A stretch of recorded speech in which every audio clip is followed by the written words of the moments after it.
Tonight on CTV News, it's 50 years since the Littleton Tunnel opened. Two Christchurch schools take out top honours in a national choir competition. And Canterbury are celebrating their win from the weekend and preparing for their next clash.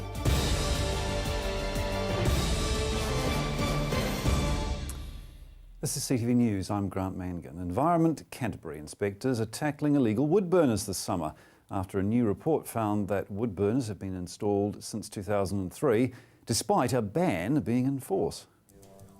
Environment Canterbury is on the hunt this summer to crack down on illegal wood burners.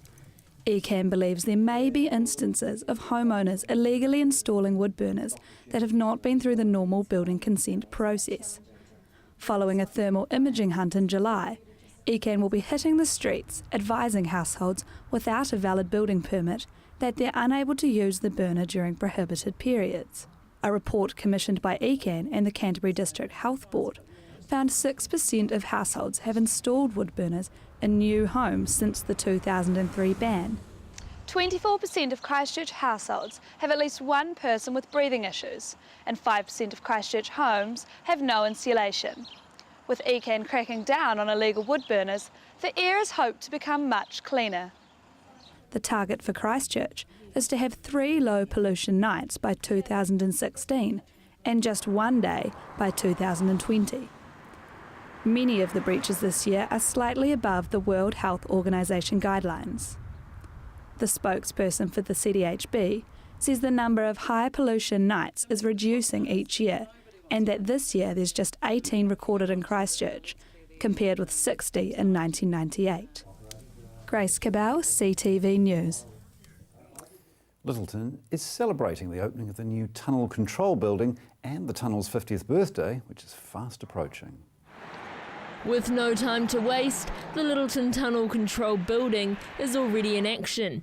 Damaged in the February earthquake, the $1.5 million building will be officially opened by Minister Nicky Wagner this weekend. The tunnel control building didn't hold up very well in the earthquake, and subsequently this is the new building here we've got today. There are 50 cameras placed inside the tunnel. Inside the control building, they watch almost every inch of the almost 2 kilometre long tunnel, monitoring the tunnel around the clock as more than 10,500 vehicles pass through. So we've got visibility over every part of the tunnel, so if anything does happen, we can respond very quickly to any incident in the tunnel. NZTA's Regional Performance Manager Pete Connors says that any month there can be up to 450 tunnel closures. The aim for the workers is to keep Christchurch moving, getting the freight from the port to the city. There's all sorts of things that go on during any day, and lots of road closures to escort dangerous goods through the tunnel. At the moment, with the earthquake, we're also carting fuel through here, which we wouldn't otherwise do, and we've got to do that under full closures. The actual tunnel connecting Littleton to Greater Christchurch stood resiliently against the shakes. The tunnels held up really well with the earthquake, and in fact both earthquakes we just had very, very short closures.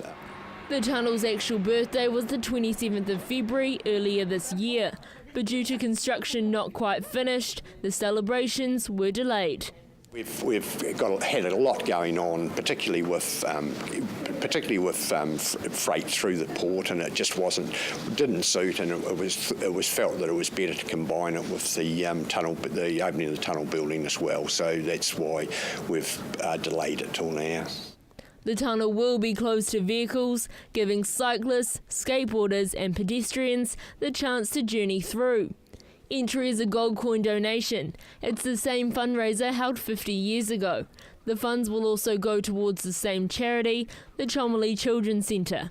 We just want people to, take the opportunity to respect each other and just, take it easy. Just don't be going crazy with your bikes and that, because there are walkers, there'll be slower walkers, so just everybody be a bit respectful of other people. The tunnel will be closed from 9:30 a.m. until 12:30 p.m. For those on foot, the last opportunity for the final walk through will be at 11:30 a.m. Please remember no vehicles will be allowed access to Littleton through the tunnel for 3 hours this Sunday morning from 9:30, and you will need to plan another route. Joelle Batista, CTV News. 2 Christchurch schools have taken out top prizes in the National Choir competition. Here's Emma Cropper with the story.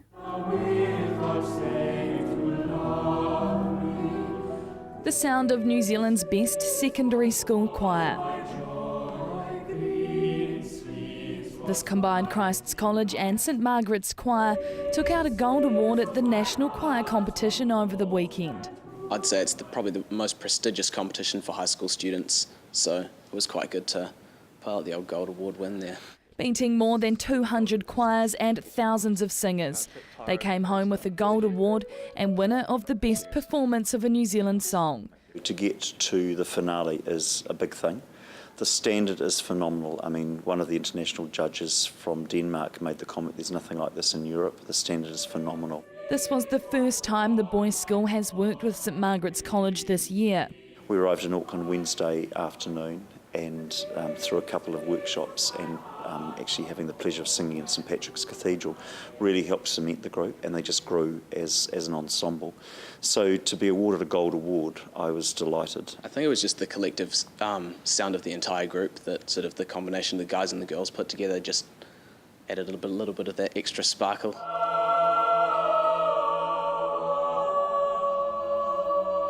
The choir practices up to 3 times a week. It was a bit awkward at the start trying to get to know the girls and that kind of thing, but once we got past sort of the initial social awkwardness, possibly, it was a great time.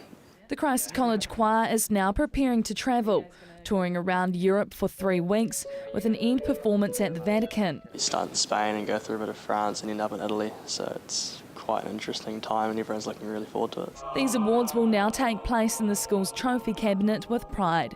Emma Cropper, CTV News. Car parks are being chewed up by diggers during the next stage of the redevelopment at Christchurch Hospital.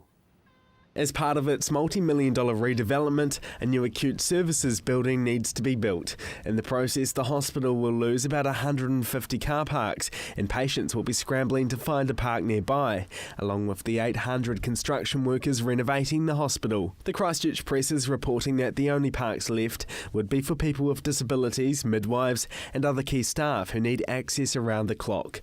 Hospital staff may start working as valets during emergencies. The press is suggesting that customers will be able to pull up outside of the hospital and a security staff member will park the car in a safe place. A park and ride scheme would see patients needing daily treatment chauffeured from a parking lot off-site to the hospital. This is a trial program, and if it's a success it will go ahead and could be extended for other patients, visitors and support people. In the area around Christchurch Hospital, there are around 2,000 parks available. 750 of those are free on street or else metered parks. The rest are off-street parks. Another 800 spaces are also available on the site of the former Canterbury Brewery building, which was demolished after the earthquakes. Next March, work will start on the Metro Sports facility, and that parking will cease. Coming up, the Port Hills rockfall protection won't be happening anytime soon.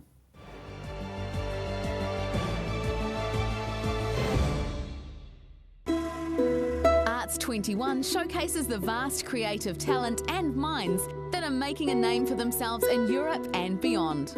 Think outside the square with Arts 21.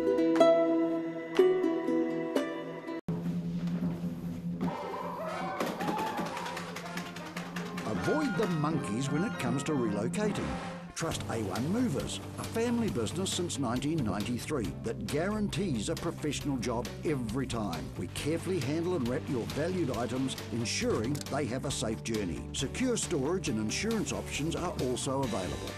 A1 Movers, the careful, caring moving company. Oi! Missed a show or want to watch it again? CTV is fitting in with your lifestyle.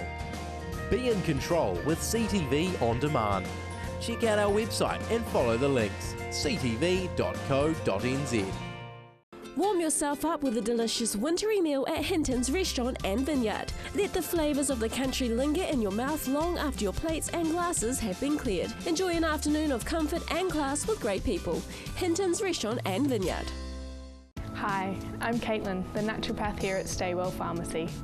Working with the pharmacist, I use herbal and nutritional medicine to recommend natural alternatives for your health. This can be to counteract any side effects of your medication, general health advice, or natural options for you and your family. I'm also available for consultations. So come in and see us at Staywell Pharmacy, 27 Shands Road, Hornby. Staywell Pharmacy, live well, stay well. Hi, I'm Steve and welcome to Carpet Kingdom. At Carpet Kingdom we stock a massive range of carpets and we're also the largest vinyl stockist in the South Island. And not only do we have an excellent range in store, but you can purchase our stock online. We offer free measuring quotes, we have our own installation team, we ship nationwide, so come on down and see us at Carpet Kingdom. 312 Wilsons Road in Waltham, just off Brougham Street, or visit us online at carpetkingdom.co.nz.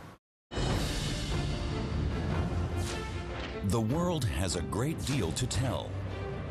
Journalists from across the world report on their home nations and the experiences of the people who live there. World Stories.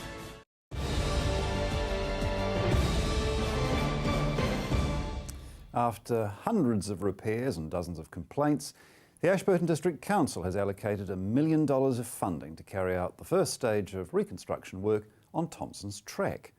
The two areas needing to be rebuilt total more than 4.5 kilometres. They are Martins Road to Drummore Hatfield Road and Braemar Road to State Highway 77. Work on both sections we completed this summer.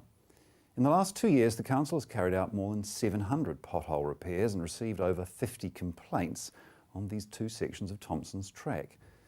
The rebuild of the road will reduce ongoing maintenance costs and make travelling easier for the 1,000 vehicles that travel up and down it each day. I might add that Thompson's Track runs from Rukaya inland. If you're heading up to Methven, you can turn off onto the Line Road, or you can carry on Thompson's Track and go all the way up to Mount Somers. 13% of the road users are heavy commercial vehicles. The Tourism Industry Association wants the next government to support their next big goal.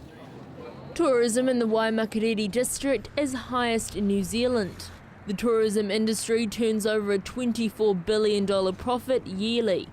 Tourism Industry Association Chief Executive Chris Roberts says when the next government comes along, the TIA hopes to get their support on side. The financial aim is to reach a $41 billion yearly profit by the year 2025. 1/6 of the workers in the Waimakariri district are supported by tourism. In Selwyn, 15% of jobs are tourism related. This compares to a mere 7.9% in central Christchurch. The loss of tourism infrastructure and jobs are a result of the earthquakes in 2010 and 2011. In Canterbury alone, the tourism industry makes over $2 billion a year. The direct tourism jobs include chefs, airline pilots, shuttle drivers, tour guides and administration. CTV's Chris Lynch spoke to two Christchurch City councillors about the council's huge debt levels. A financial black hole $900 million deep. It's a scary picture, but Councillor Yanni Johansson says it doesn't have to be as frightening as it's been painted. I think it's actually really simple. The debate we need to have is not about how do we fund the $900 million shortfall. It's actually what can we afford to do in our city and what can we afford to do in the short term? What is it that we need to do in the short term versus what we want to do in the long term? City Councillor Yanni Johansson wants to establish a vision for the entire city that would detail strategies for repairing community facilities and the ever-important underground infrastructure. Earthquake Recovery Minister Jerry Brownlee has scheduled a review of the Central City Blueprint in December, but when it comes to what's most important, Jamie Goff says the whole community should have a say. When you talk about priorities and what my priorities are, look, you'll have some, Yanni will have some, I've got some, they're all different, that's fine. But I think the most important thing is if we do reprioritise what's important and what's not and what can go on the back burner and what we can burn down, then that's got to be done as a community. Chris Lynch is questioning the need of the convention centre. Does Christchurch need it right now? It has the backing of private investors, but should it still go ahead? City Councillor Jamie Goff says it's important for the city. I know you don't like convention centres, but and shoot me down, but you know I am a fan of it. I do back it. We heard from the business community both locally and internationally that one of the first things that you need to be doing if you're going to be setting out what the priorities are going to be and where things are going to be located, that a convention centre is absolutely critical. Councillor Janne Johansson says despite the high amount of private investment, Christchurch ratepayers will be losing by the government's decision. Is 250 million. Taxpayer dollars, correct. That is taxpayer dollars that is not going in to the infrastructure repair. That 250 million is money that is not being allocated towards fixing the broken roads, the broken pipes, the broken water mains. So I think that is an imposed cost on council because government have not funded their shortfall in terms of what the horizontal infrastructure repairs are needed. Chris Lynch wants to know why the blueprint can't be reviewed now instead of December. Janne says it's a political decision. They didn't want that cost coming out before the budget this year so that they didn't have to account for it. So that is the only reason the government can be in surplus, is because they have not properly accounted for the horizontal infrastructure repairs that they should be committed to. And it's just smokes and mirrors. As to other planned anchor projects, Councillor Johansson would have preferred repairing major facilities instead of building new. We've had to give up the library, which could have been fixed for $8 million to $10 million, and we're now having to build a new $85 million library. However, the anchor projects are going ahead as part of the city's $40 billion rebuild. How much will the council and government end up paying? That will be decided this December during the review of the cost-sharing agreement. Marcus Gibbs, CTV News. Homes waiting for landslide protection on the Port Hills could be waiting a long time until the work's been completed. It'll be more than 1 year before Port Hills homes will be protected from the threat of landslides. The Christchurch City Council says it will take up to 15 months to complete earthworks designed to protect 21 Port Hills homes. Radio New Zealand reported this morning that there were 2 types of work to be carried out to prevent further landslides. A spokesperson for the City Council told RNZ the ideal solution is to bench it, a series of cut benches, or cut the slope back. If those options weren't possible, they would look at a secondary way in terms of retaining walls. 16 homes are beyond saving in the Port Hills, originally green zoned by the government. The City Council will purchase the homes under the Public Works Act. Those homes will be bulldozed and remedial work done to protect the roads and 21 at-risk properties that lie below. The Health Minister is delighted with the number of people who've been seeking help to quit smoking in the past 12 months. Health Minister Tony Ryle was thrilled with the latest results of the National Health Target, which shows that New Zealanders are getting help to quit smoking and getting checked to see if they're at risk of developing diabetes or heart disease. The Minister says the great majority of people who die from lung cancer are smokers, and the remainder are likely to have been exposed to second-hand smoke. In the past 12 months, over 400,000 patients around the country were offered help to quit smoking. Canterbury DHB Chief Executive David Mates says around 105 people a day are receiving support and advice to quit smoking. Another 133 people are getting a cardiovascular risk assessment in Christchurch. The CDHB is also pleased with its improved access to elective surgery target. In the past year, it's performed more than 21,400 elective surgery procedures. Canterbury DHB is the largest public health provider of elective surgery in New Zealand, and each year Canterbury DHB provides over 2,500 surgeries for other DHBs. Canterbury continues to achieve the ED health target, with 95% of patients admitted, discharged or transferred from ED within 6 hours despite challenges around an increase in the amount of people presenting themselves to ED. The ownership and running of Central City anchor projects is still unclear. However, the Mayor does not want ratepayers footing the bill. The Christchurch City Council is already stretching its budgets. The possibility ratepayers may have to cover the ownership costs of the Central City's new major facilities for Merely and Dalzell is not an option.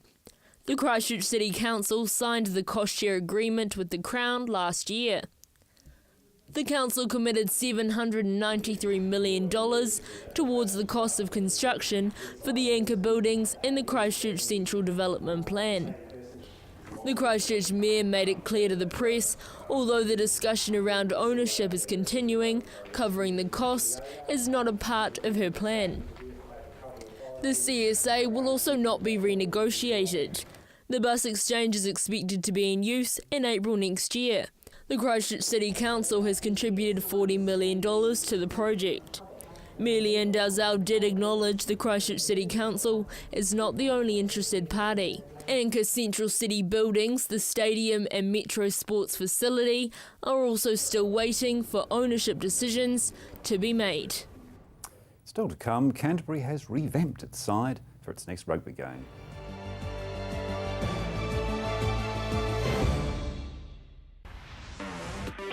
With all the latest innovations in the world of technology, Shift has everything you need to stay informed and in the know.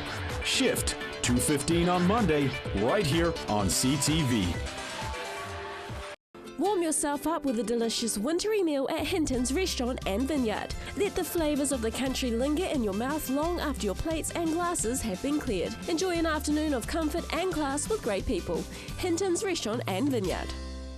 Action Removals, offering short or long-term storage facilities, full packing services, comprehensive rates, all fully insured and with 6 vehicle sizes to choose from. Earthquake repairs?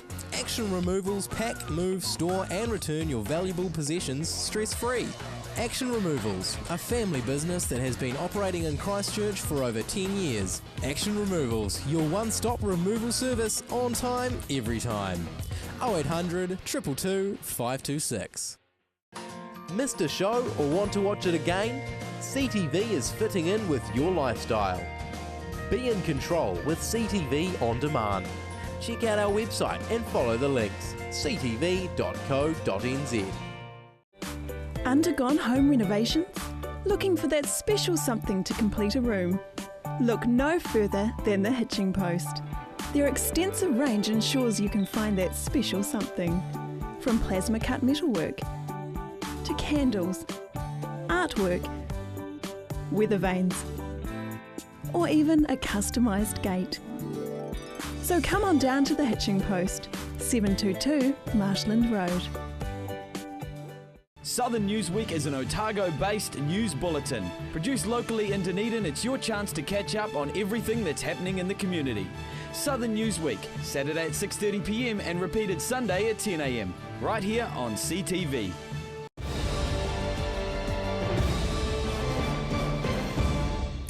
Woolston's bad smell may not be disappearing anytime soon. Gelita, a company that makes gelatine, has received numerous complaints about an odour from its factory. A planned public hearing into whether Environment Canterbury should grant resource consent to the company has now been cancelled after Gelita decided to amend their application for safety reasons. Gelita's planned fix to reduce the smell would expose the company's staff to sulphur dioxide and hydrogen sulphide. The review process will now be scrapped, and once the second application has been lodged, the review will restart. An Environment Canterbury spokesperson is apologising for the delays involved, but the Regional Council is promising to continue to enforce any breaches of Gelita's current resource consent. The Canterbury rugby team has won their second game in the ITM Cup. Now they're preparing for their next game on Thursday night against Northland. Changing the team's lineup and introducing the not-so-seasoned veterans. We put a massive amount of emphasis on making sure that we give them opportunities and providing them with the confidence and coaching that they need to go out there and deliver. As you know, last year, we had about 5 or 6 guys go up to the All Blacks, and that could happen again, so we're just being proactive, really. Scott Robertson, coach of the Canterbury side, is giving new players a run on the field ahead of this week's match against Northland, making 12 changes to the starting 15. Gets us a chance to play young Jack Goodhue on debut against Northland, where he's from. The All Blacks away on tour and Dominic Beard out with a broken toe. Captain Willie Hines is taking a break on the bench this week, leaving Nasi Manu to lead the team. He's been knocking on the door about wanting to play every week, and he's been training well, and he's got a massive engine. As you know, he's a rower at school, and he's got a really deep well, and you know, he'll be fine. Yeah, I'm pretty happy, stoked with the opportunity to be captain, just for this weekend, of course. But yeah, it just shows the faith that the coaches have to give Mitch a run. And for competition like this, you need every member in your squad to play. Manu's back from injury. After recovering from a shoulder injury, Manu's confident about getting back on the field this week. Yeah, so the last couple of weeks I've been just one-on-one with the trainers. So yeah, it's pretty boring and tough, but pretty excited to get back out on the field. The Canterbury side are looking confident this season. They took out a win against Waikato over the weekend, adding to their unbeaten record this season. You know, this early in the season things are going well, but it's all about momentum and making sure that we can get better and better, and that's our focus, making sure that what we do as a group and our processes are right and enjoy it, and that's been great. The team will take on the Northland side this Thursday. Emma Cropper, CTV News. Now it's time for your regional weather update. Kia ora Canterbury, hope you enjoyed today's sunshine. Let's take a look at the region's weather. First in Timaru, Temuka and Geraldine, they hit a high of 14. Methven 14, Ashburton and Rakaia 13.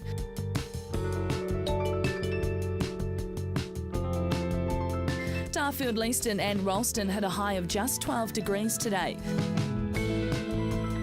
Lincoln and Christchurch had a high of 13.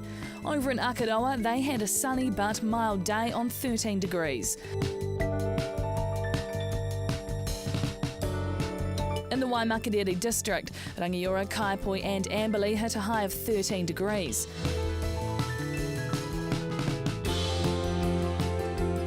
Looking now at Culverden, Hanmer Springs and also Cheviot there, they hit a high of 14 degrees. And up the top in Kaikoura, they hit a high of 13. But what's in store for tomorrow? In Timaru, low cloud morning and night with sunny periods by day, and expect moderate northeasterlies, hitting an overnight low of 3 and a high of 13 degrees.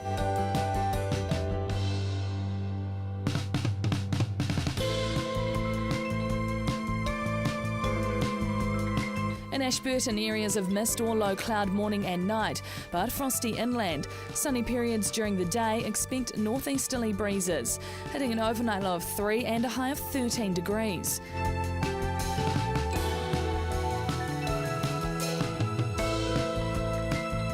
In Christchurch, morning low cloud breaking with sunny periods for your Wednesday afternoon. Expect cool northeasterlies, hitting an overnight low of 3 and a high of 13 degrees.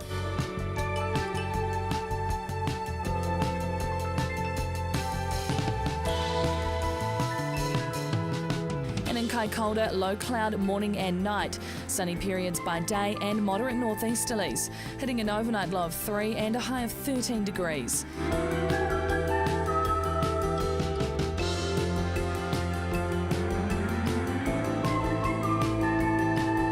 And in other areas around the region, Temuka and Geraldine fine with a high of 14.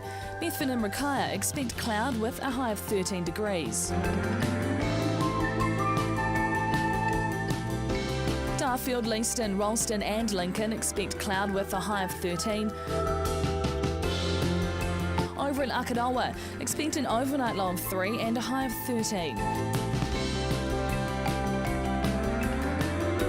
Rangiora, Kaipoi and Amberley cloudy with a high of 13.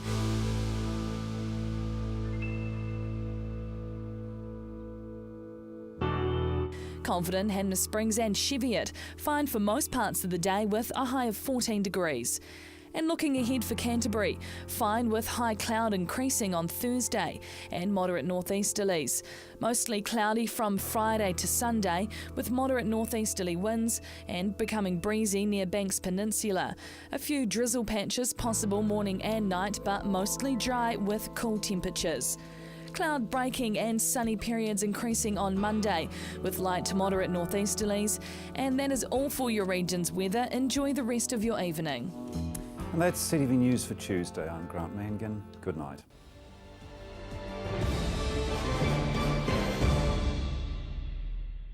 Supporting local content so you can see more of New Zealand on air.